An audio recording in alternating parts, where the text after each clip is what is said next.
Hi guys, welcome back to my channel. তো guys, exam শেষ হওয়ার সাথে সাথে আমরা ল্যাবমেটসরা মিলে চলে গিয়েছিলাম নন্দনে অথৈ সিনেমাটা দেখতে, যেটা দুপুর 1:05 শুরু হয়েছিল।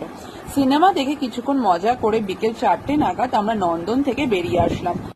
ভালো রেস্টুরেন্ট খুঁজতে খুঁজতে আমরা চলে এলাম মোমো প্লাজাতে। খাবারের রেট অনেকটাই চিপ ছিল, তো আমরা 3টে কম্বো অর্ডার করেছিলাম 5 জনে মিলে, যেটা অনলি 340-এ পাওয়া যাচ্ছিল। কোয়ান্টিটিও অনেক বেশি ছিল, তো আমাদের কম্বোতে হাক্কা নুডলস আর ফ্রাইড রাইস, চিকেন মাঞ্চুরিয়ান আর চিলি চিকেন, তার সাথে 2টো চিকেন বয়েল মোমো ছিল।